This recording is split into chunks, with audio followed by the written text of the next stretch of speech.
All right, so here's a quick video for ME. What the hell? Restart computer later. I'll restart the computer later. Here's a short video for ME370 for students who perhaps aren't as familiar with SolidWorks. So for the problem that we have assigned to try to get deflection. Yeah, boy, I'm not really with it today.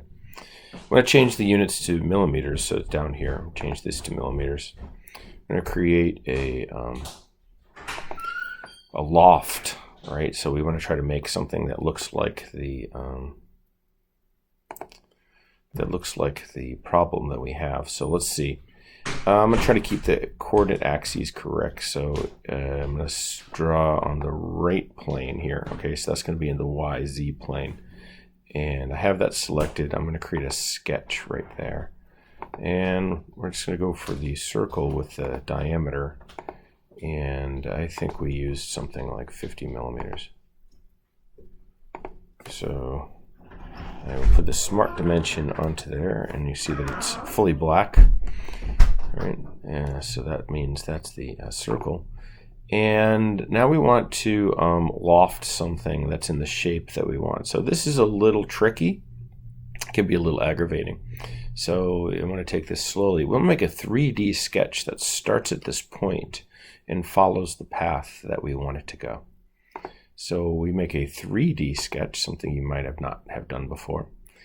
And you've got to be a little careful when you're doing this, because they could kind of get away from you, and it could be a little frustrating. So just be aware of that. I'm going to start with a line. I'm in a 3D sketch right now, by the way. And you want to make it snap. You want to look carefully and see where that snap went. And this is going down the x-axis right here, okay? And I'm going to hit escape right here. Just take a look, grab that line, and it should be defined along the x-axis right there. See, I turned it off, and now I turned it back on, that relation. Should see. You can barely see that radio button is undone. Let's see. You can see that it's black, but there's blue right here. Okay, so I need to view relations. I think that's what's not on right now. I'm going to put a little pin onto this thing and make sure that I have on my display that I'm reviewing. No, maybe it's modify. It's one of these. Sketch entities. Hide show. I think that's it. And we want to see relations. I know it's in here.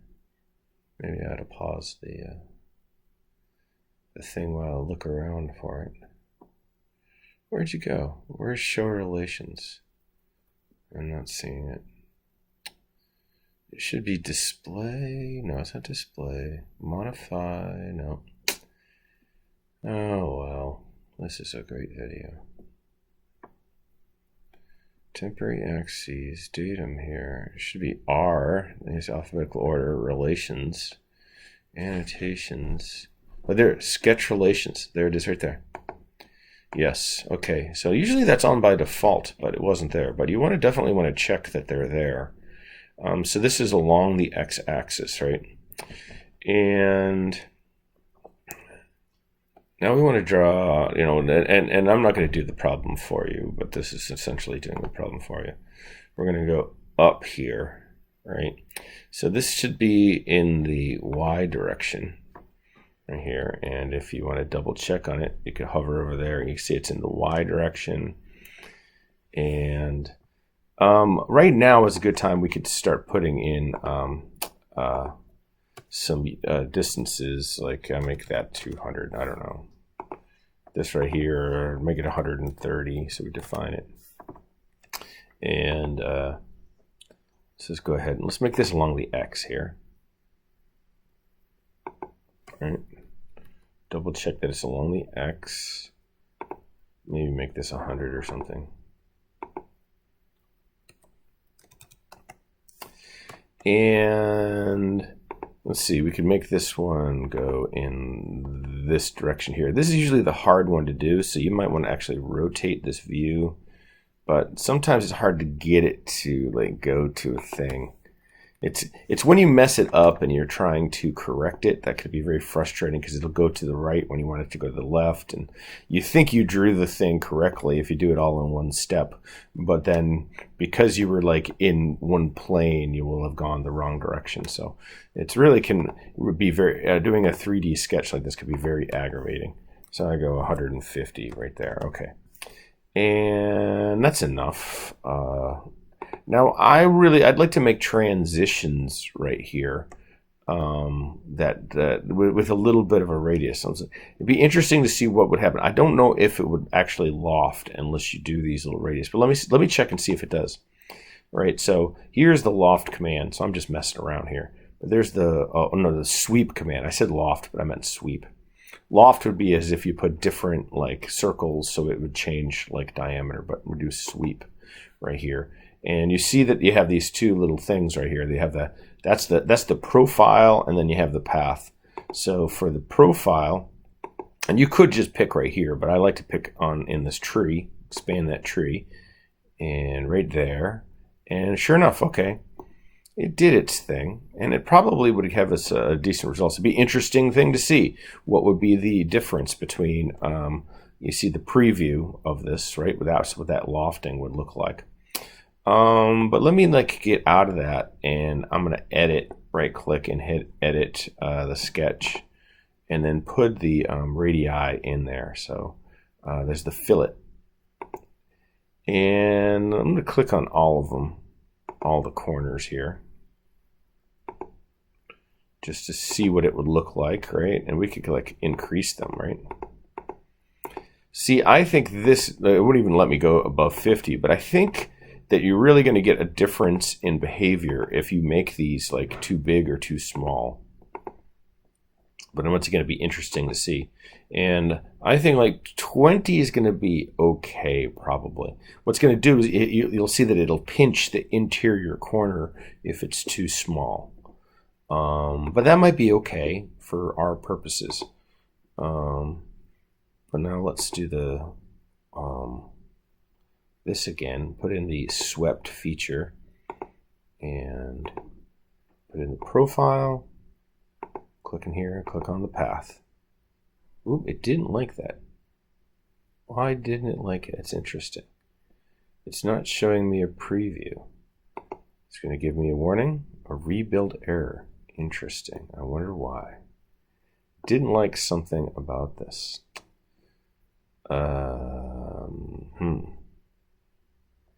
So if that's the case, we need to do something different. So let me change this to 25.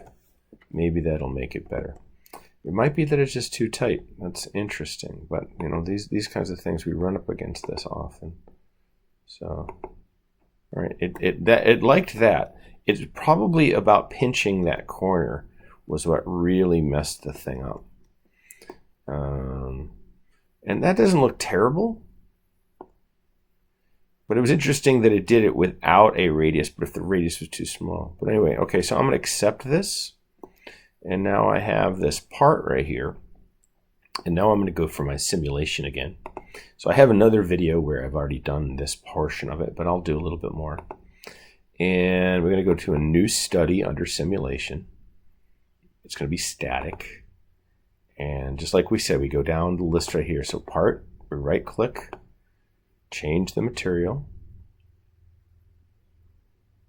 Come on, material library, there you go. And a lot of times I like to change this because this, just to look at it, it doesn't change what the thing is. It just uses the correct units in here.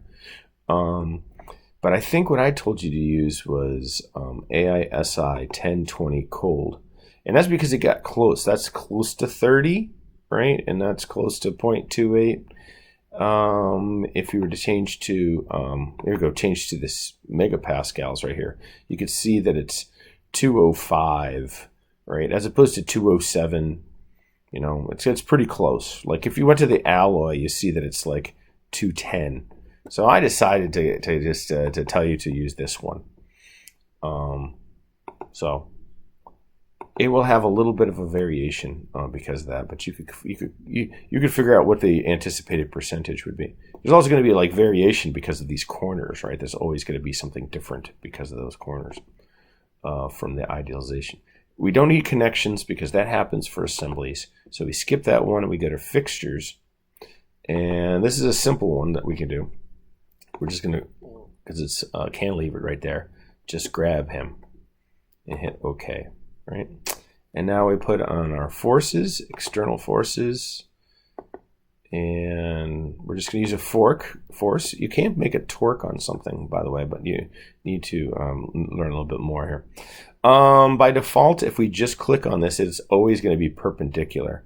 But instead, if we want to select a direction, now we can. This is the face it's going to act on. Now we can use that same face to define directions, and then using our preview here, we'll see that that's going to go outwards, right? You can see that you have to be careful because sometimes the preview jumps around and stuff like that, but you could see the direction on there. And if you wanted to reverse the direction here, you could do that.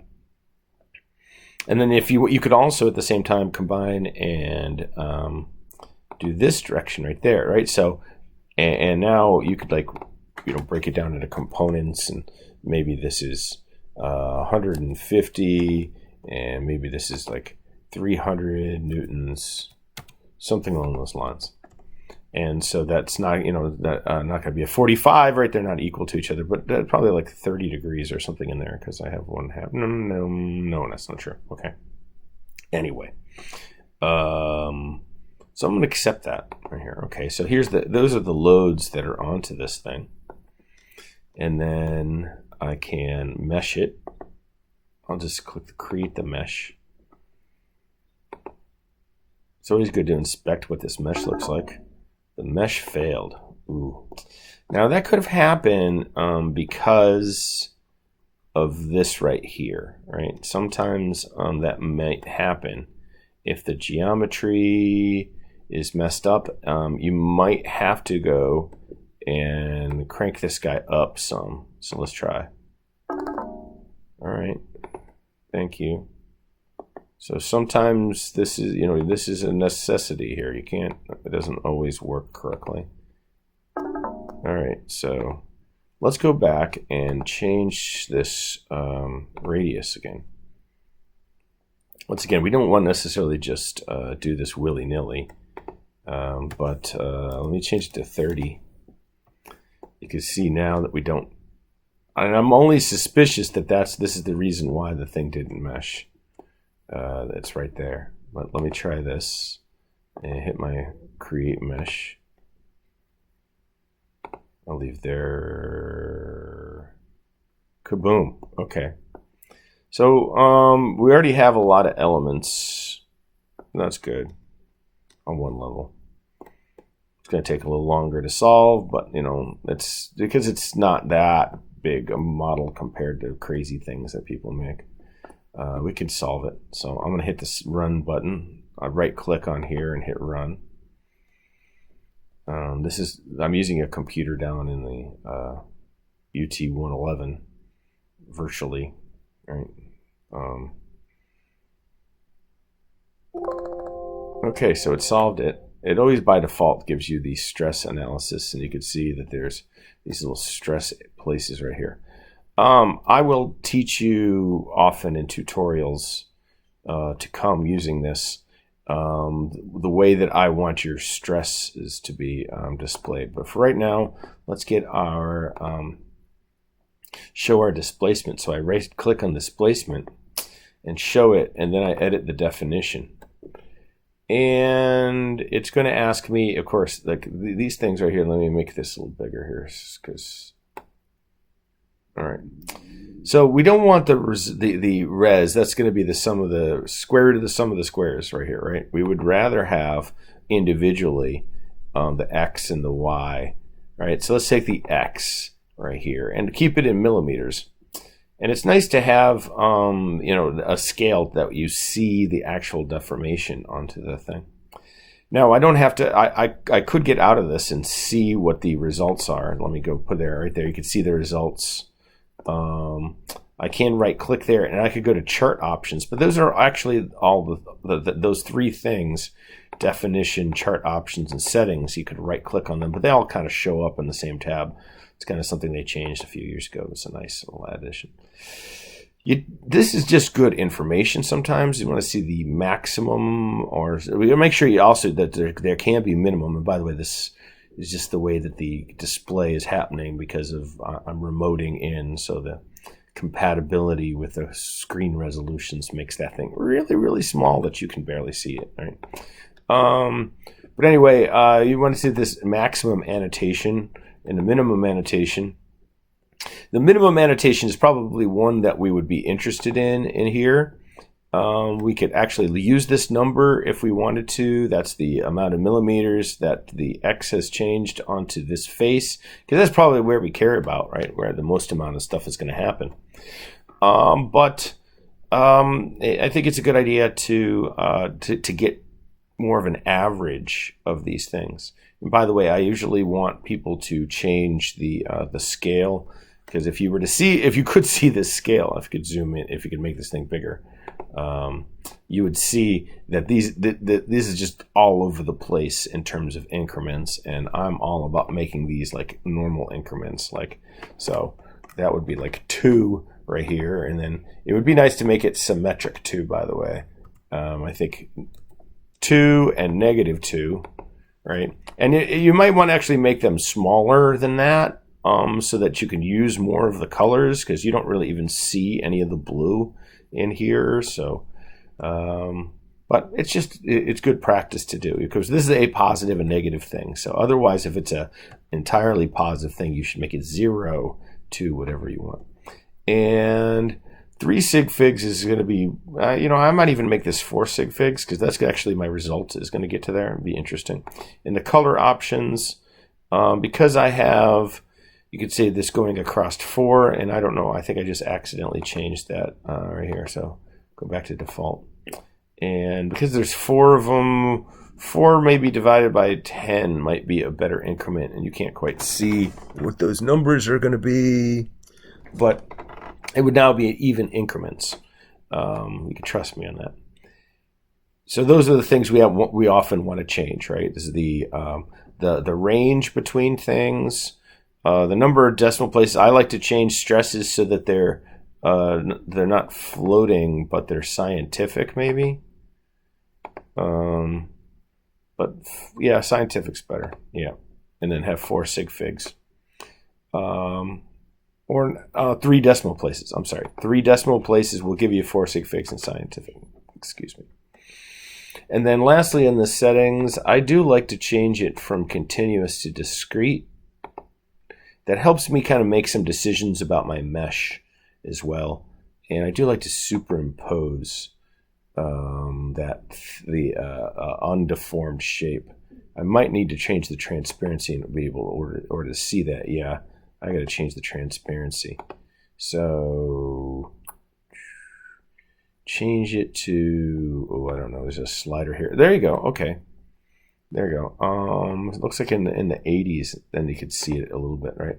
Give you a sense of how it moved, right? It didn't move much in the X. That's an interesting, but you could see how much it's moved. Of course, this is scaled by like 350 times, but you can see that it's moved in the Z direction and it's moved in the Y direction. Now, if you want the actual value of this, you need to go into plot tools. And I like list selected, not probe, but list selected. You'll see this thing moves back into its original position. Thus, you can choose things. I'm going to choose the entity. I'm going to choose this face.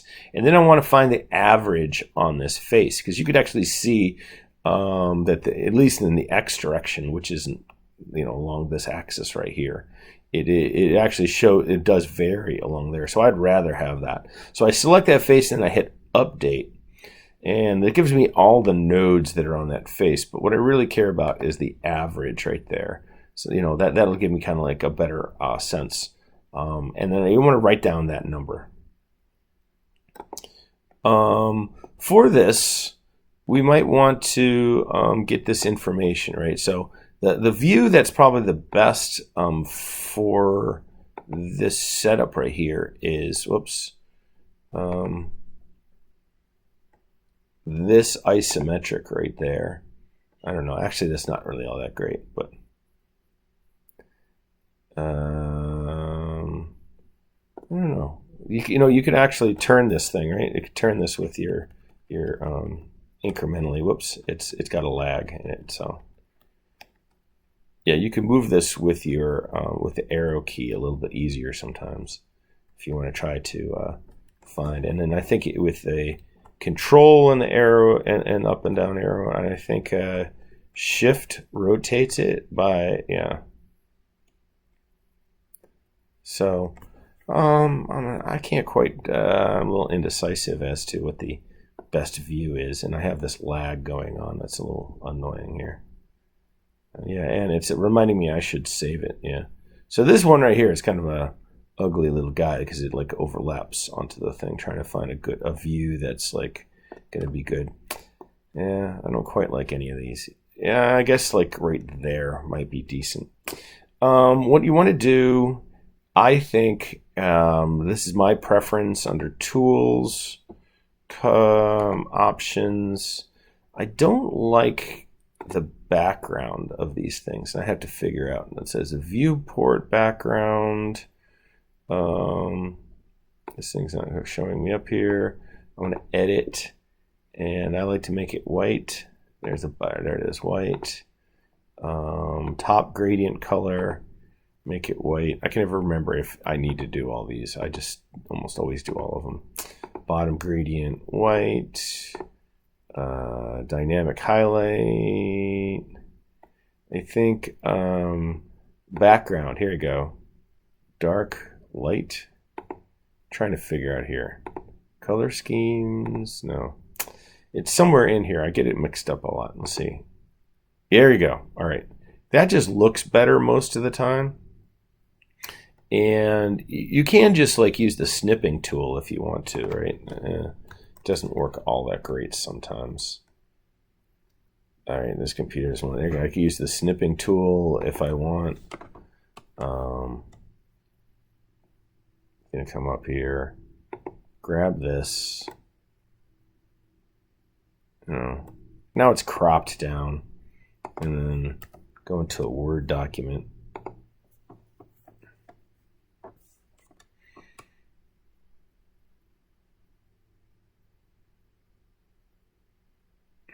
Come on, Word.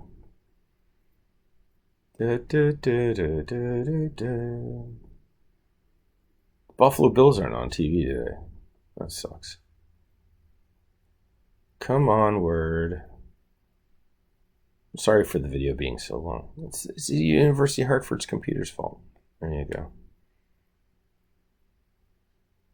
Just thinking it's a slow day. Nope, thank you. Whoop. Really? Seriously? All right. I didn't read what the thing was, but I think I have to accept and start Word. Okay, I accepted it. All right. And I pasted. I did hit Control V. I think it's just lagging. Yeah. I'm asking too much from this computer. Come on.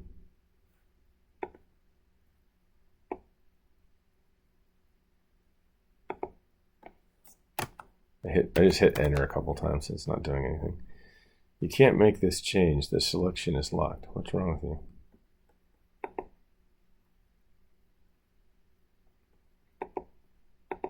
All right. You can't make this change. The selection is locked. I don't get it. What are you doing? All right, you're a jerk. Word. I'm going to start up the Word app here in a second for a virtual Word app. All right, you can do it. You can let me hit enter. Word is broken. That's great. All right. Chrome. You know what I could do? I'm just going to go over into here and start a Word document in my computer as opposed to on there. All right. Boom. Yeah, there you go. And label what this thing is, like displacement in X direction, average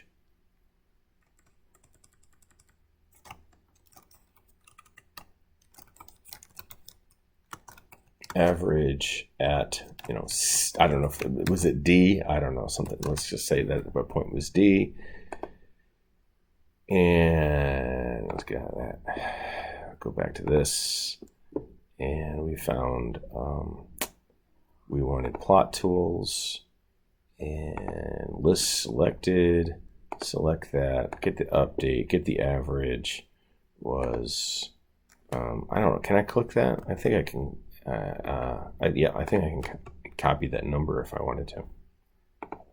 We'll see if that works. Yeah, there you go. Hopefully it didn't make it into a table. No, it didn't. Okay, good. There you go. And then, you know, let's see. So all the same things here, we just right click, change the edit definition, change it to the Y direction, right? Now probably the annotations aren't going to be good. No, I think actually that might be the right one, because down is pretty good just because of the way that I chose the thing, right? And it might be interesting actually to compare what that minimum is. But here, maybe just make these automatic for right now, right? There's the automatic, and now we can see what range you're talking about. Let's see what range. You could read that. 0.0002. Okay, so almost that's nearly like you could almost make this guy 0, right? And this one right here is 0.09. So you might want to change him to like 1 right here, right? 1, and get a good distribution of colors. Yeah, it's usually good to have the same scale. That's usually what I tell people to do, and I just changed the view again, which would have been better just to leave it alone. But once again, okay, so another option, you can also do the screen capture thing right here. You could just go to View, Screen Capture, right? And that'll put it into your queue, into your paste queue, and you can just hit paste right there. But you can see that, like, you end up having to do a crop, right? If you grab a hold of the thing, and it's up to you how you do the thing. It's nice to be consistent between the different graphs right here, and then it would be nice to have all these the same. Like, let's see, this thing is 6.5, so make this one 6.5. But if it won't, yeah, that's okay. Yeah, it might not fit. Text might not fit onto below there, so I'm gonna change the page margin, and let me come down here and say that this is going to be in the Y direction. This is not correct, so let's make sure we don't accidentally accept that. Let's go back to here and list. Click on this, hit update, and we will see that our average is this. Okay, I could just write down the number instead of being lazy, but I'm lazy. Oh, it didn't copy. So maybe I needed to hit, I just hit Control V and it didn't, Control C and it didn't like it. Oh, there you go, okay. And just got rid of my minus there. Oops, all right, just doing great here. And then one last one. You could try to shrink these and get them onto the same page, but Yeah. Let me get the Z. Do the same thing for the Z. Anyway, now you're an FEA expert now, aren't you? I can get the Z direction. And of course, I didn't do your the same problem as you, because I just didn't want to walk you through it and get you all the answers. I wanted you to get it, right? Okay, I got the Z here. Let's see, what would the automatic be? Yeah, that might as well be 0, right? At 0.0008. Yeah, that's not much. It's 0. And then what is this one automatically? Negative 0.05. Okay. So 0.05. And I think dividing that increment by 10 is still going to be okay. You can see what the minimum is right in there. I almost kind of want to make that like 6 maybe? I don't know. Looks like I got too much blue. Yeah, 6 might have been better. But then if you take a look at this increment, that might be a little weird. I can't quite see it. I think it's going to be like 1.2 and that kind of thing. Yeah, 6, and there might be some like decimal places in there if I could see that better. So a lot of times it might be better to divide it by 12. You would get like a better mix of increments right in here. But then, I like the snipping tool better. So I'm going to try that one. Right up in here. Boom. Put them in. And back over to here. And we get the probe. Lists, not probe. I said probe. I accidentally did probe. I meant probe is interesting. It just gives you individual points, but the list selected, then we can get the average onto that, which just makes a little bit more sense. Let's see, the average is right here. We copy this, bring it down. Oh, I meant to copy this other thing right here, so we copy that. This is in the Z direction. And the average at D is that. And I don't know why I have this. Okay, so then make a PDF of this, and you're golden. And then you compare it to what you get by hand, right? And try to see where, how close you got onto this. So, at the end, let's see how long this video is. It's a half hour of your life you're not getting back. Too bad I can't edit out all the other silly mistakes. All right. Well, hopefully, this assignment isn't too painful.